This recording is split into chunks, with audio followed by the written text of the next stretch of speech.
Ciutat Meridiana és el barri amb més desnonaments dels Països Catalans. Cada setmana hi ha com a mínim un desnonament. El 2012 una quarantena es van aturar gràcies a la pressió popular. Yo recuerdo un poco las primeras que íbamos y bueno, y a lo mejor como mucho nos juntábamos 15 o 20. Si vosotros habéis visto esta mañana, pues bueno, pues habría más de 50 o 60 personas, ¿no? Y eso que ya se había suspendido, se había puesto en las redes de que se había suspendido el desahucio.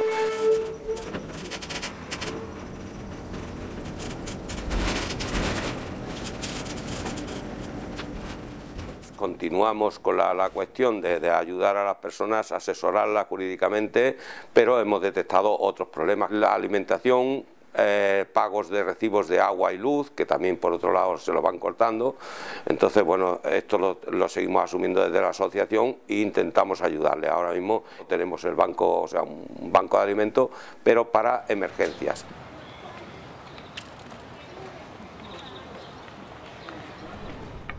La gent del barri doncs, ens va portant la roba que ella no necessita o que ja deixa de fer servir, i aquí als dilluns doncs, la distribuïm amb les persones que venen aquí.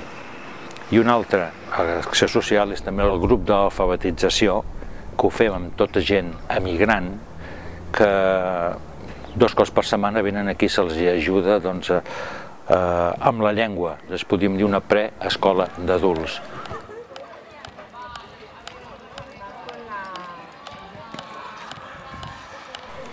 Aquí al Picasso tenim un projecte d'hort nord urbà i tenim un compostador. Llavors els alumnes ens col·laboren i ens ajuden i els dilluns porten residu de verdura i de plantes.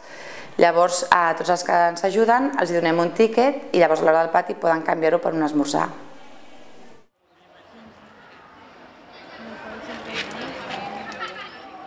Després una altra cosa de l'hort urbà seria, quan la producció sigui més gran, donar-la a alguna entitat del barri per tal de poder ajudar en el que sigui a les famílies que ho necessitin.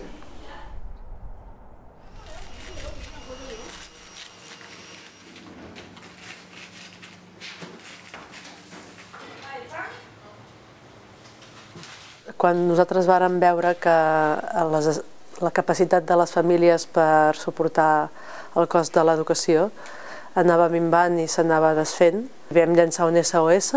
Hi ha entitats d'aquí al barri solidàries que ens han respost molt positivament, però també persones i famílies a nivell nominal que ens donen suport.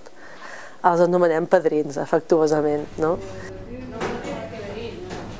Els diners que recollim van destinats a menjador i a reeducació de llenguatge, psicomotriu o alguna, a colònies i a algunes extraescolars també. Volem aprofitar aquesta situació, aquesta oportunitat, perquè els nens i les nenes augmenti la seva consciència de que per tirar endavant tots som necessaris i ens hem d'ajudar tots mútuament. Les xarxes d'ajut mutu entre els veïns aturen els cops més durs de la crisi. Ciutat Meridiana, ciutat solidària, a l'Anuari dels Silencis Mediàtics 2012.